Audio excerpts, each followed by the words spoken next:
Tak toto je test 2 vysílaček na Airbandu a jedná se konkrétně o Quangshank UV5, tedy 5. Firmware je vlastně Fakči Reborn, kterýho mám skoro už rok, ten Fakči. A druhá vysílačka je Radtel 900 RT. Radtel je na dlouhé anténě, anténa konkrétně 38 cm, anténa je od vysílačky Voxon a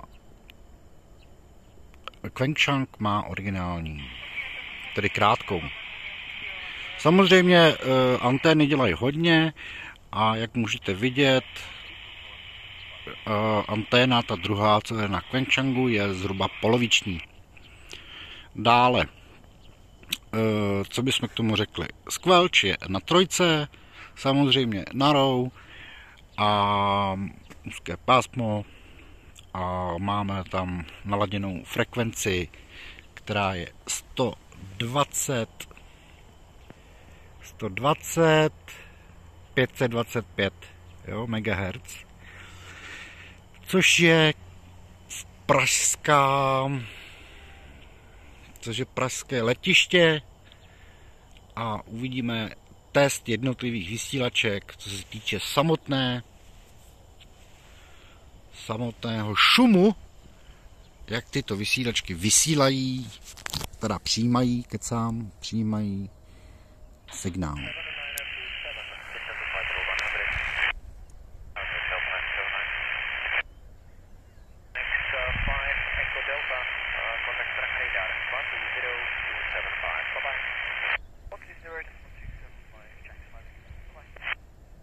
Konkrétně je to frekvence Praha Radar.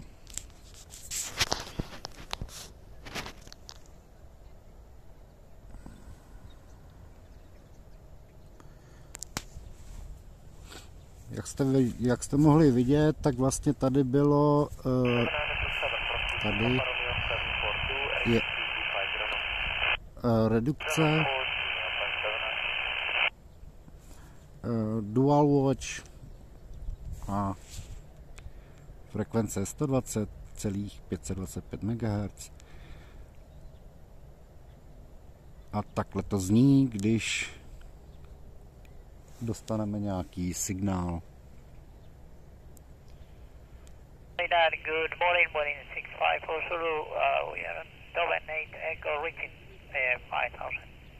Morning 654 Zulu, Praha Radar, hello, identified 15160, turn left heading 310. Climb level 160, heading 310, heading 65. Tak toto byl čistý signál. Krásně čistý to bylo.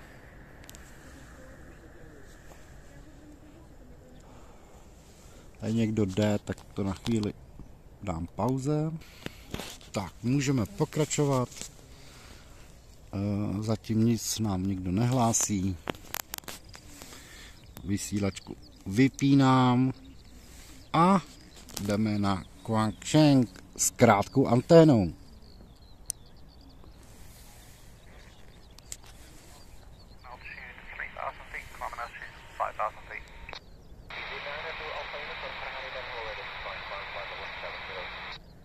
Climb flight level 7, sir, 292 Alpha Uniform.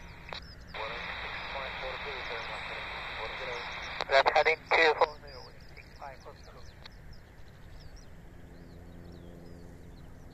Alpha 792 transferring radar 119.010, bye-bye.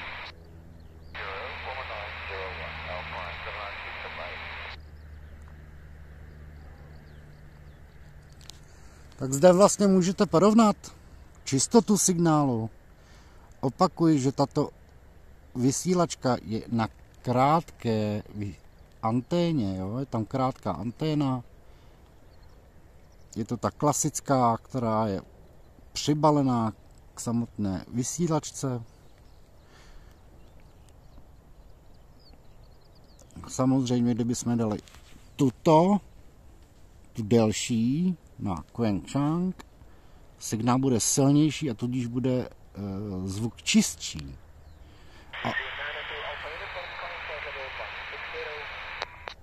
Climb flight level 160, Alpha uniform.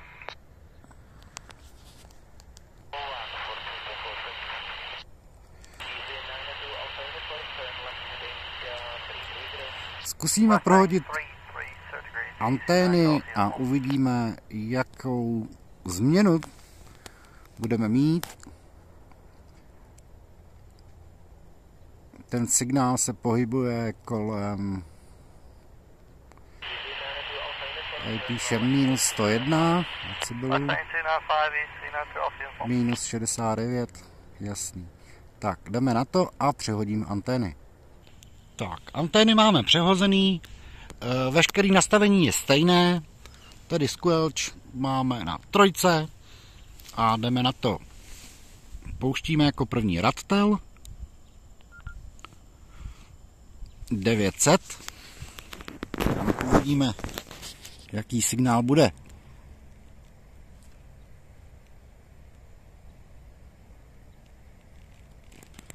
Zrovna nám nikdo nemluví, ale my si počkáme a uvidíme, jaký rozdíl byl.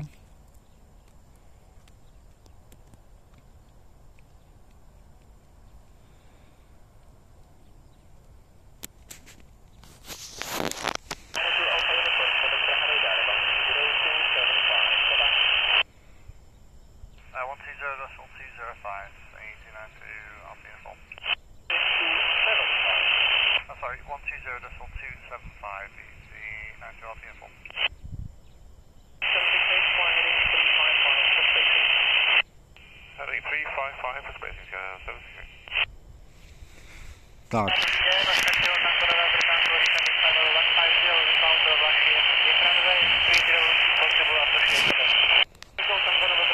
To by asi stačilo, zkusíme tu vysílačku vypnout, tak aby se nějak nerušily. Radtel odstavíme a dáme Queensrÿche s dlouhou anténou.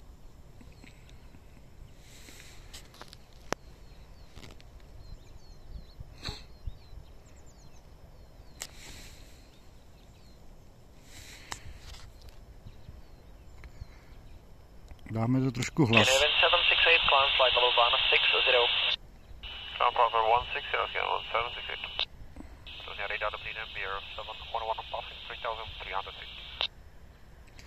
Dali jsme to...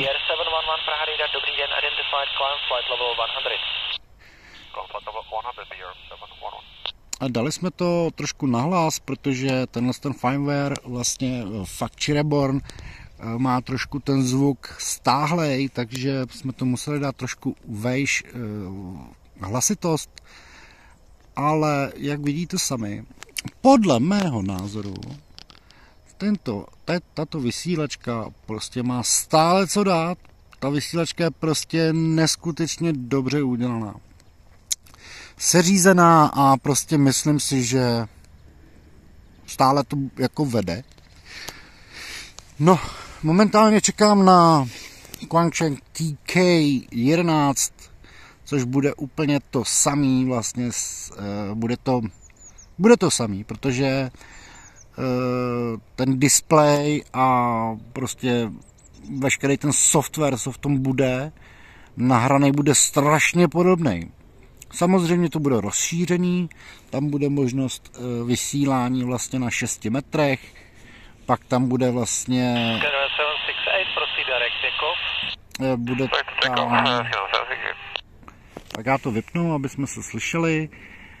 Bude tam vysílání na těch 6 metrech, tedy konkrétně 50 MHz, jo, a prostě ta vysílačka bude i brát, teda přijímat vlastně dlouhé vlny do nějakých, nevím, co to tam psali, nějakých 0,165 kHz, prostě, no prostě to bude zajímavý, něco podobného je Radtel momentálně, RT860, já jsem si ji nekupoval, nechtěl jsem ji, místo toho jsem si koupil toto, kde vlastně to vysílá jakoby od 18 MHz a vejš.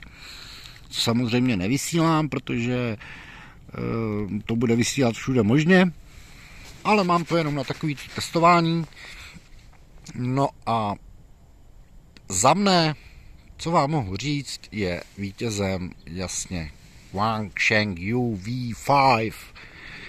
Mějte se lidi, toto je moje první video, co se týče vysílaček. Do vysílaček chvíli nějakou dělám. Mám rád vlastně vysílačky a mám jich doma asi 4. Mám tam ještě ATS -20 plus, což je přijímač radiových vln. Má to čip SI, myslím 4, něco 720, nevím, kecal bych teďkon. 4732 nebo 4735, nevím. Doopravdy bych vám lhal, ale poslouchám právě ty dlouhé vlny a ta radiostanička taková, no stanička to je spíš radiopřijímač pouze, nedá se vysílat. No a poslouchám krásně vlastně čistý zvuk. Jo, je tam LSB, USB, já nevím co si prostě a horní, dolní, prostě perfekt. Příště vám udělám video třeba na to téma a mějte se hezky, zatím čus lidi a 7-3.